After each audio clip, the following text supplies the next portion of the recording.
Like, do you think failure is necessary? Definitely.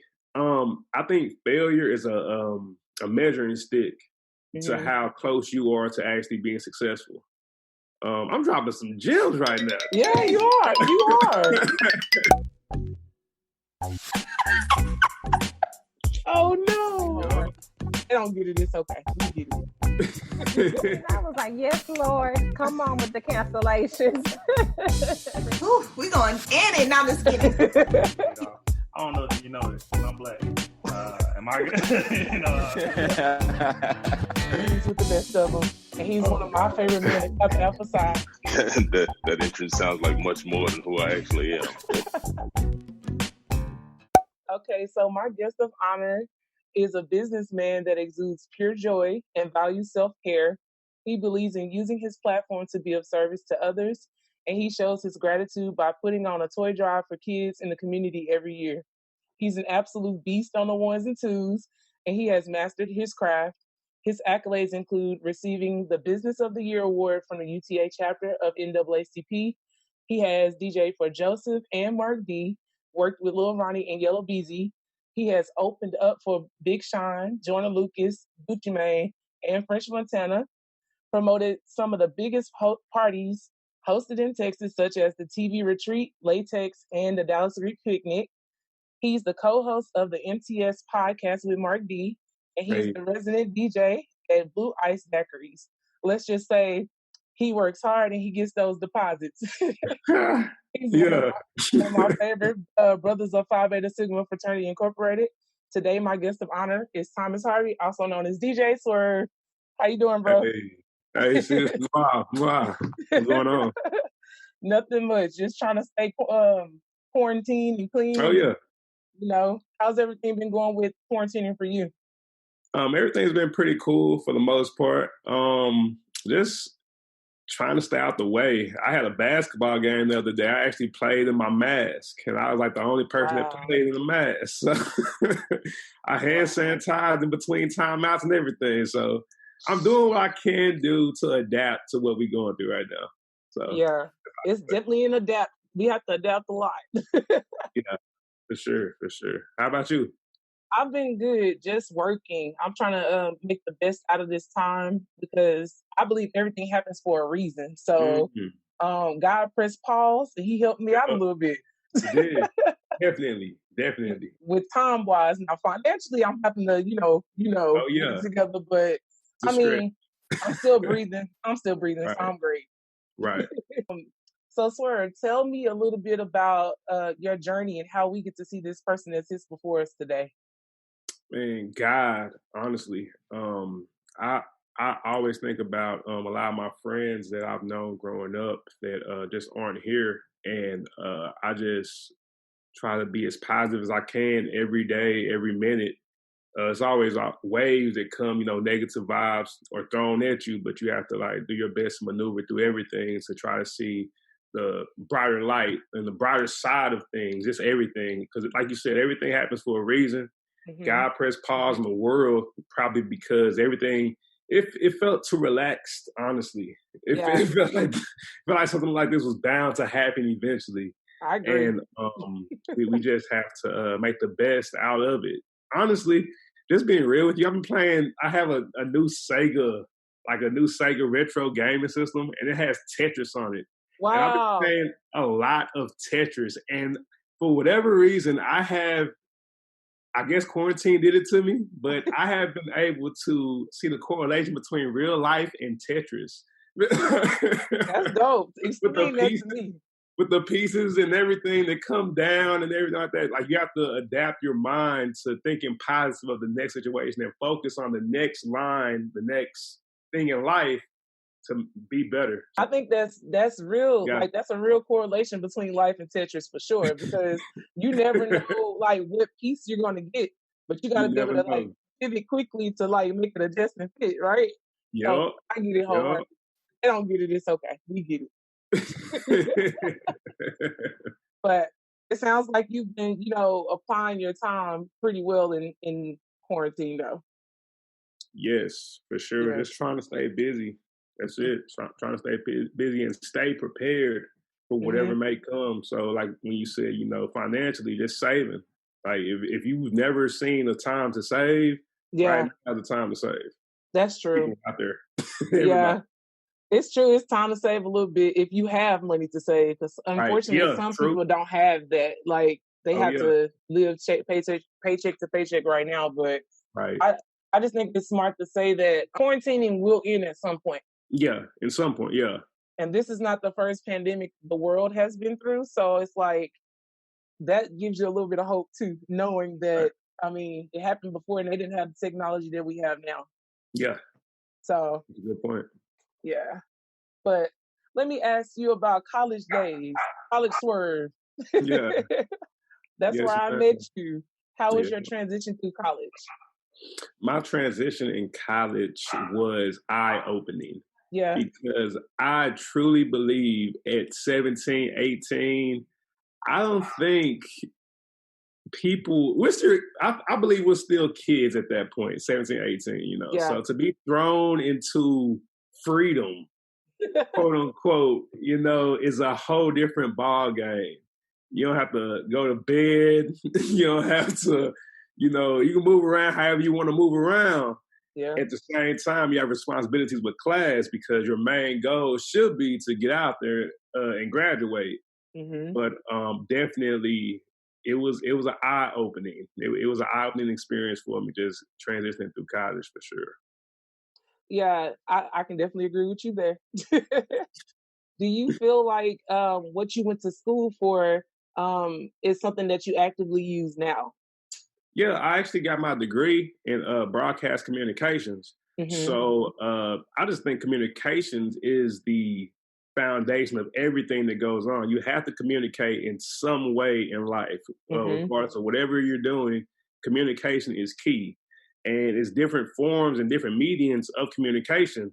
So you have to really adapt to those things and be able to place those mediums in situations that fit them the best, because everything can't be said in a text message and you expect the person on the other side to take it how you're taking it.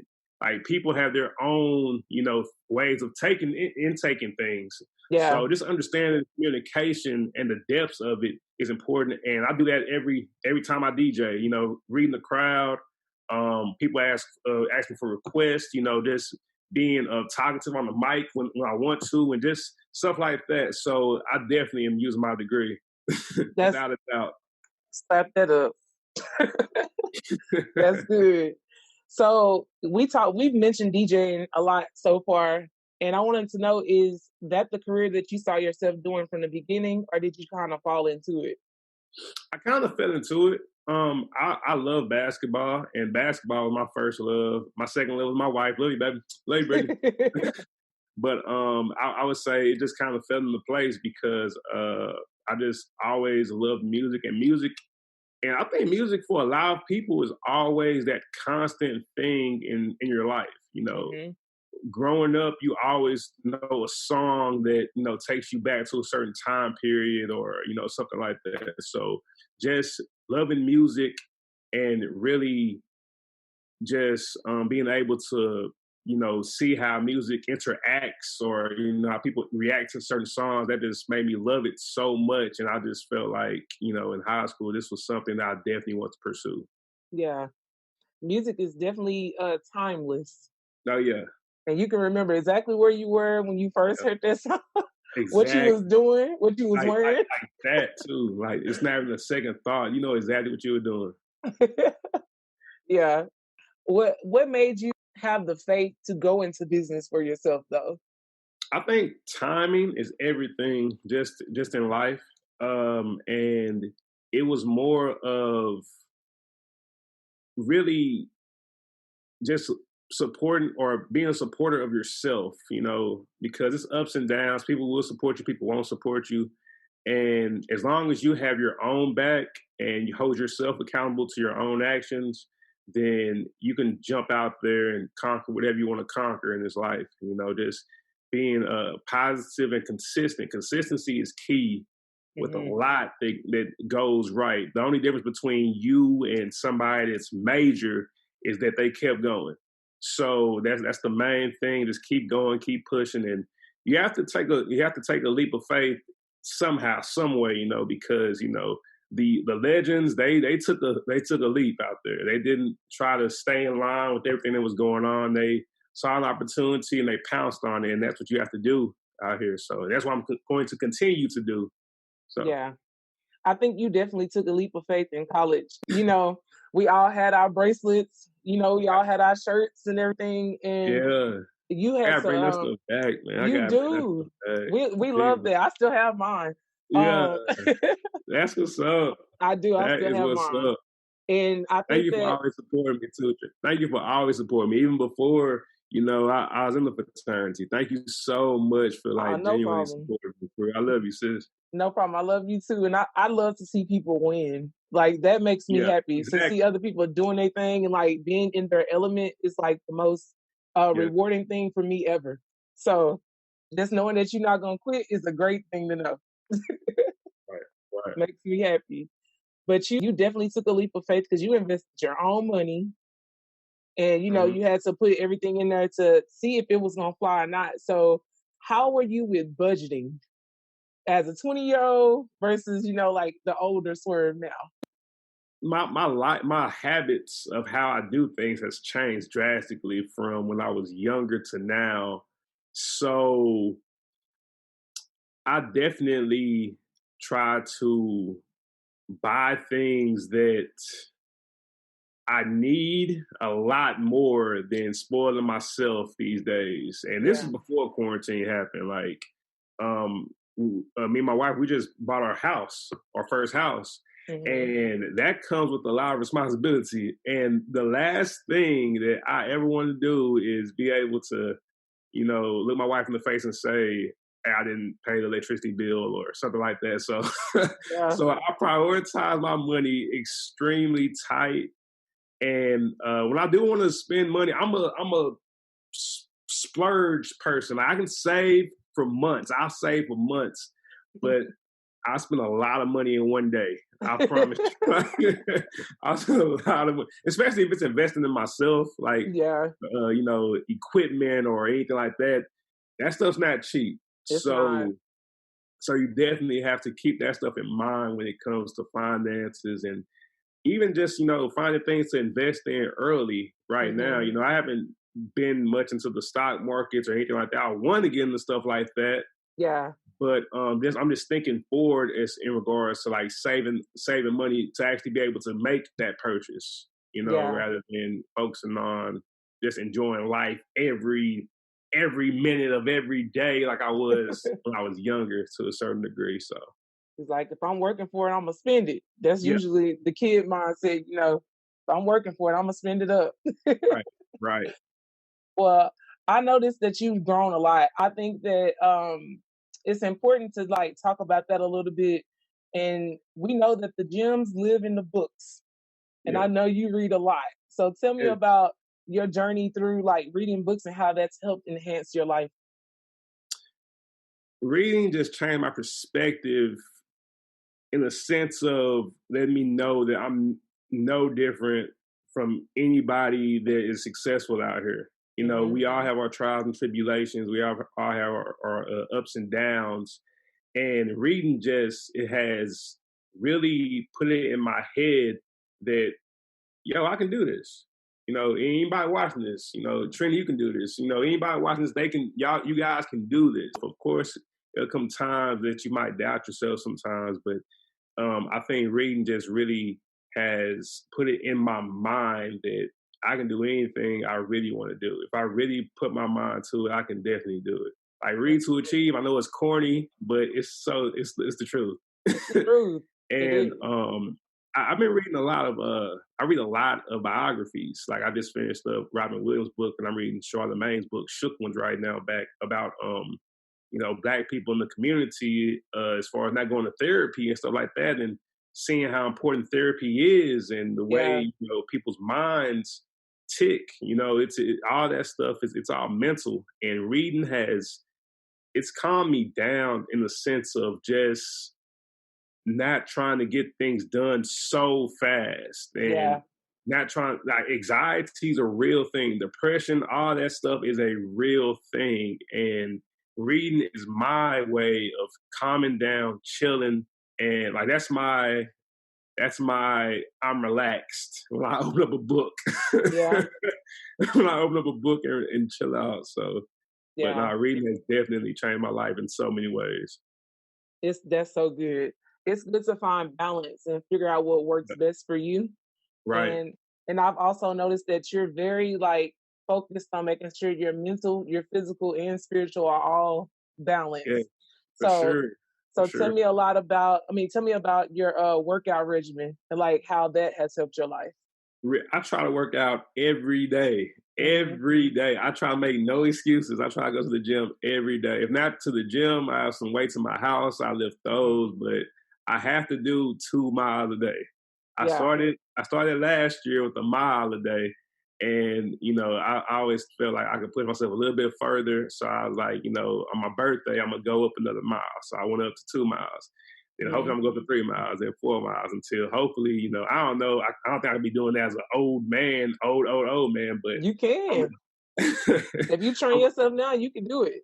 Yeah, I agree. I'm gonna do it as much as I can, but I think, you know, when you work out, the results might not show immediately, but you get the progress. If you don't get the progress physically looking into the mirror, then over time you will, but definitely mentally, spiritually, you feel way better about yourself when you work out. And So that's true. the first thing I know. That's why I do it every day. At this point, it became a thing that if I don't do some type of something, 100 push-ups, sit-ups, miles, something, I need to do something or I feel like my day is to crap.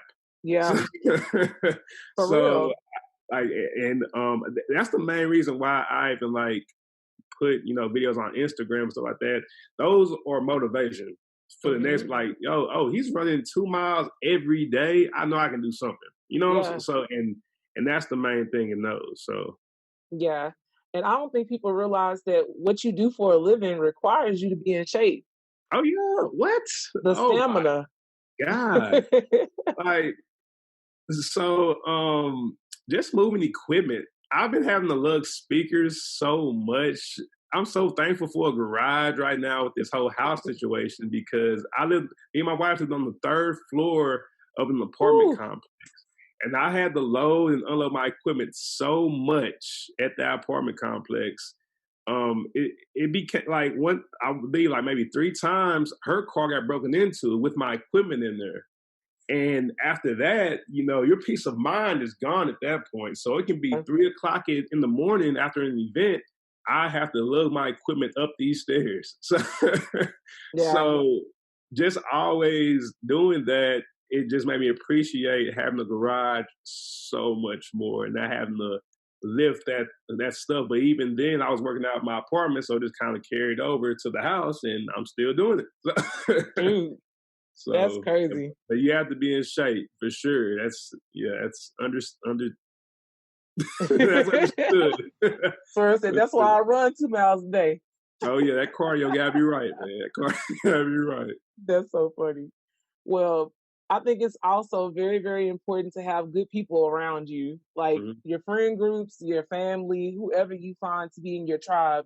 It has to be somebody in your corner that you know has your back. So tell me, what are your 5 non-negotiables when it comes to like friendships and people in your circle?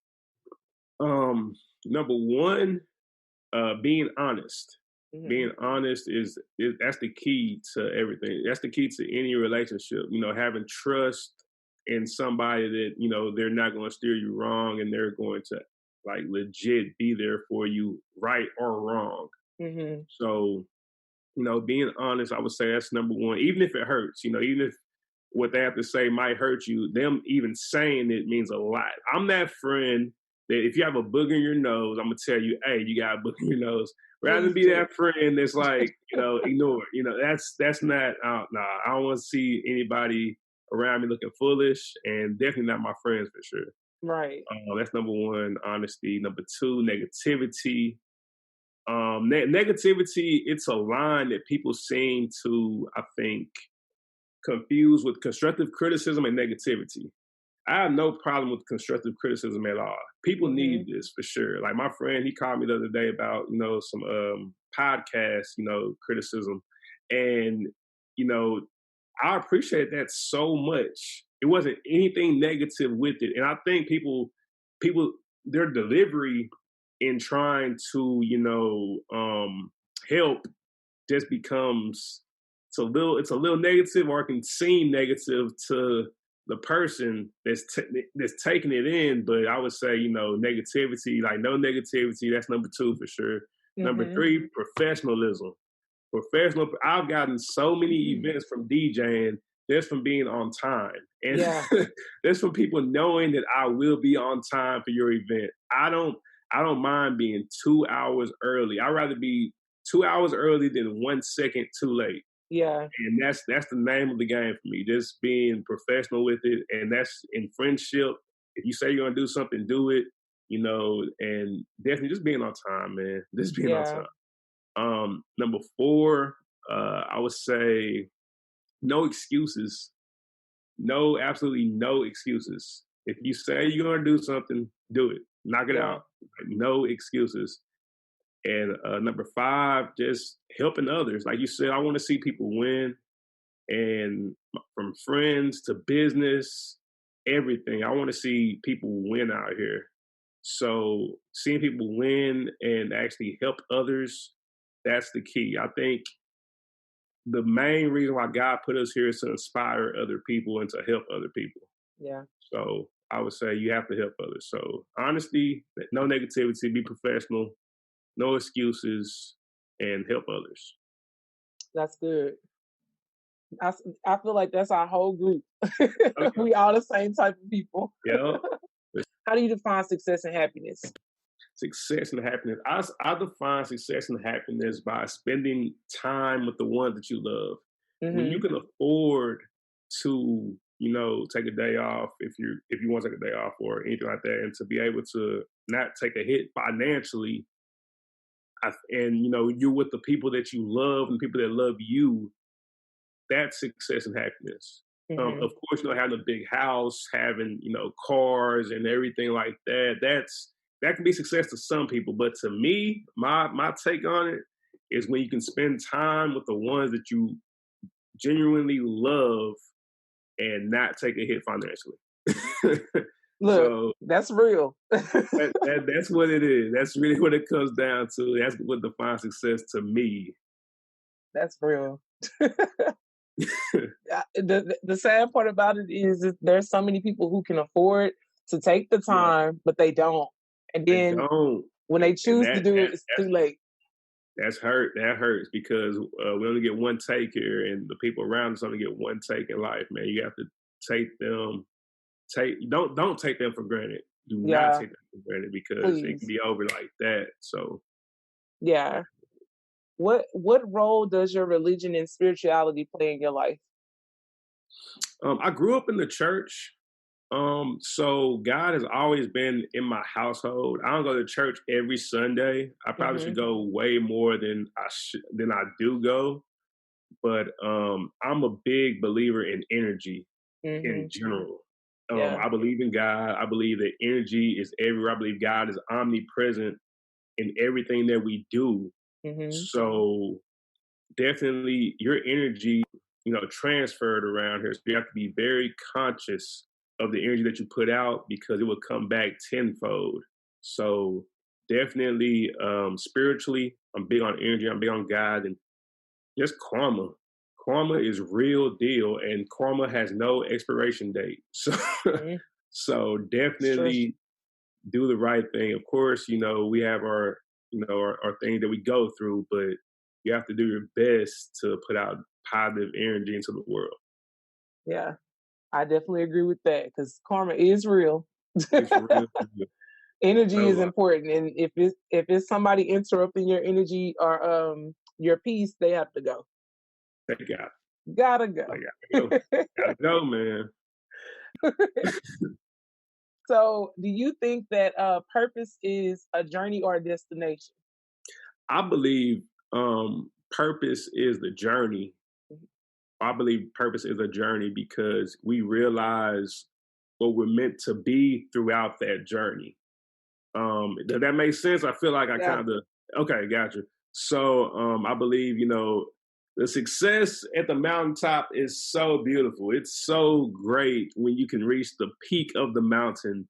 But I think you take more in the journey of getting to the mountain, the trenches that you had to climb through or climb up, and the animals you had to fight through to make it to the top of the mountain. The mountain peak is beautiful to see, but I think you really appreciate the journey just tons and tons more. I think the beauty is really in the struggle, honestly. J. Cole, yep. But yeah. Cole will, yep. We love Cole. That leads me to, you went right into the next question. Like, do you think failure is necessary? Definitely. I think failure is a measuring stick to how close you are to actually being successful. I'm dropping some gems right now. Yeah, you are. You are. You are. I really believe that failure is necessary because nobody's perfect. Nothing out here is perfect, and there's always room for improvement. So even if your failure is, I could be doing better than this, then it's not necessarily a failure. I believe it's more of a lesson at that point. Mm-hmm. But I definitely think failure is definitely necessary in the journey. Absolutely. Somebody once said that, like, you fail into success. So it's like, you don't know. I didn't say that, but somebody said that. You fell into success for sure. So I think that you definitely learned the lessons along the way, and you're able to adjust as you go because you went through processes. So for sure, I definitely agree with you. If you knew then what you know now, would you change anything?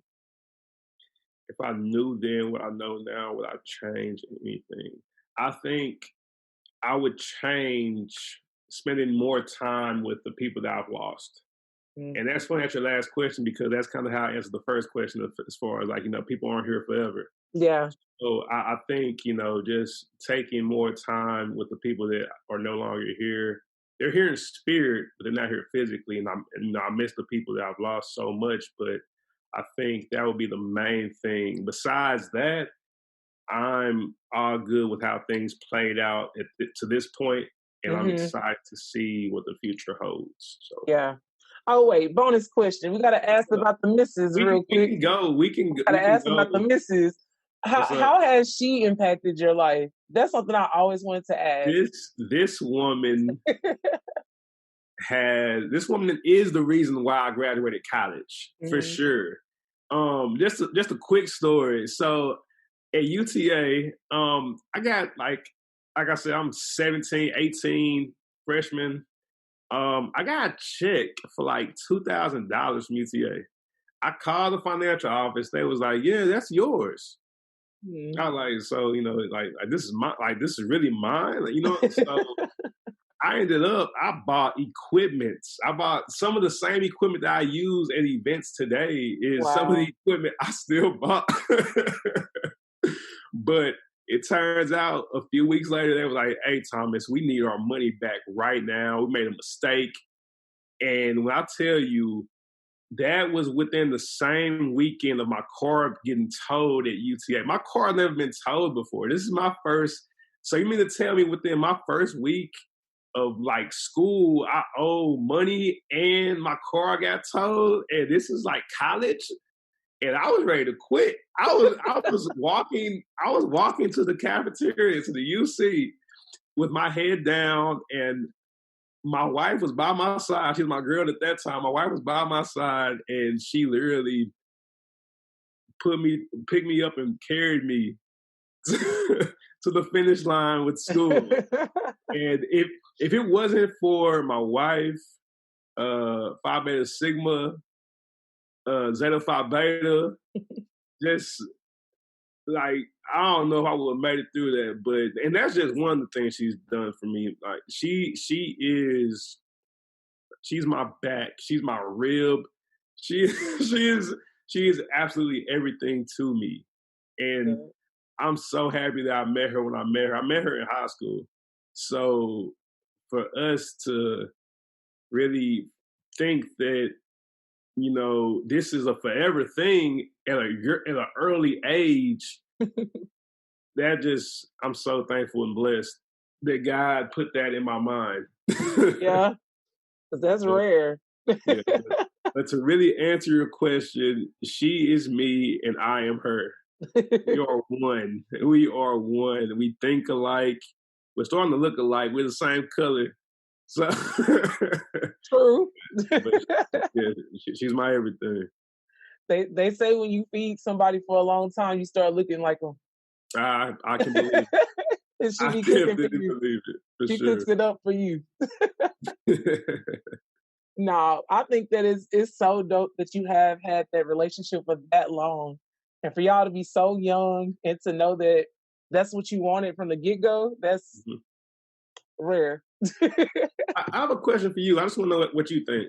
Okay. So I grew up in a 2-person household. I want to say she had her dad to a certain point, but I grew up around love. I grew up around my mom and my dad, like, just loving each other. That's all I really knew. So for me growing up, I didn't take dating as a game. So even in junior high school, I was thinking like, yo, this is my person. Yeah.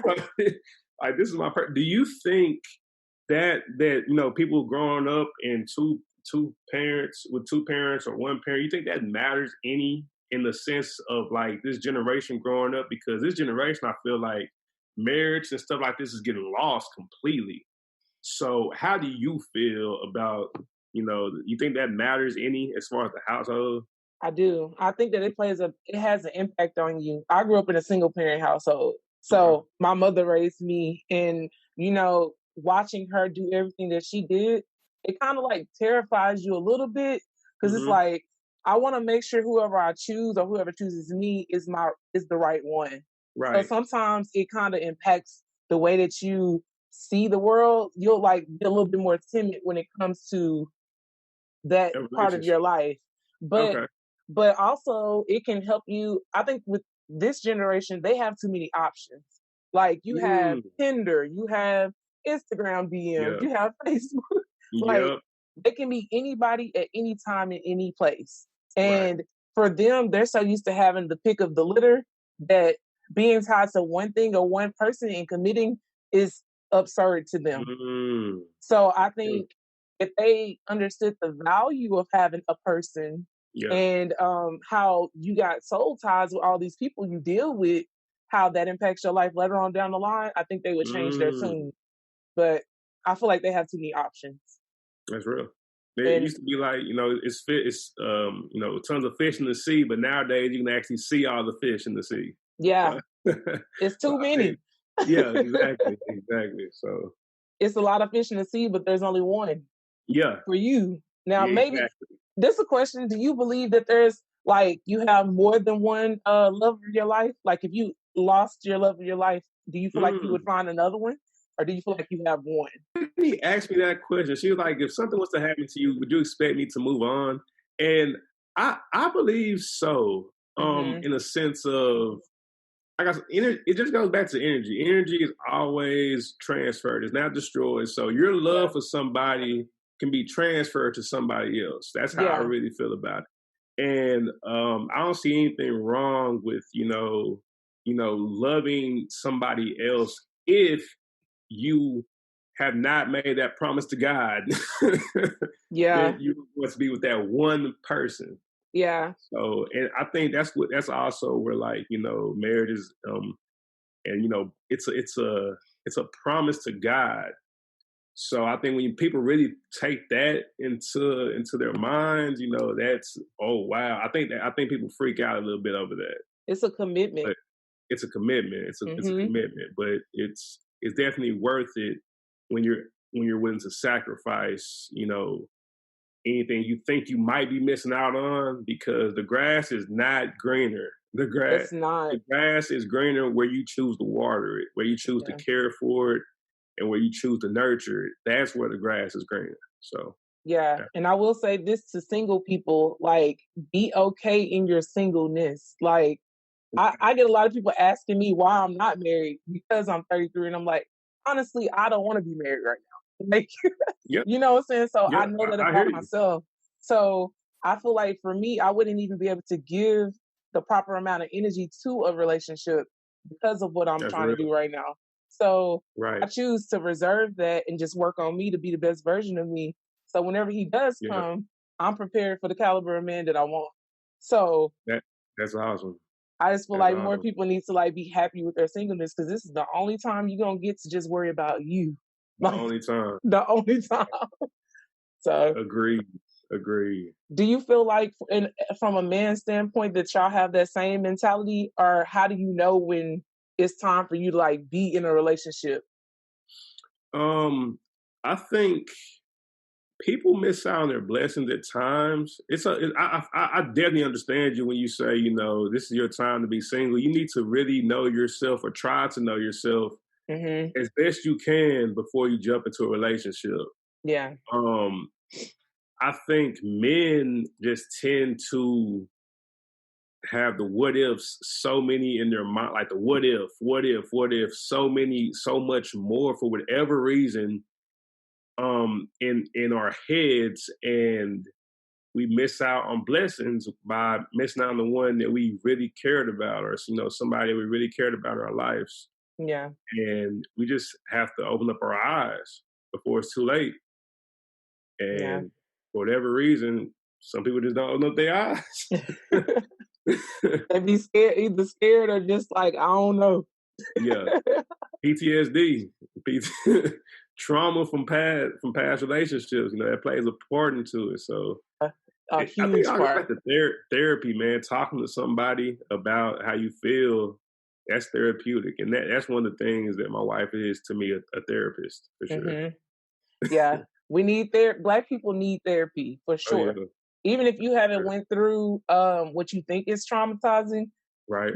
You need to go to therapy, or at least have a support group that you can be totally open and honest with. I have that with my friends, and I told Keely, our sorority sister, I told her she gonna be my therapist. She is a therapist, so I'm gonna be like, you can be my therapist. She's a good one. Shoot.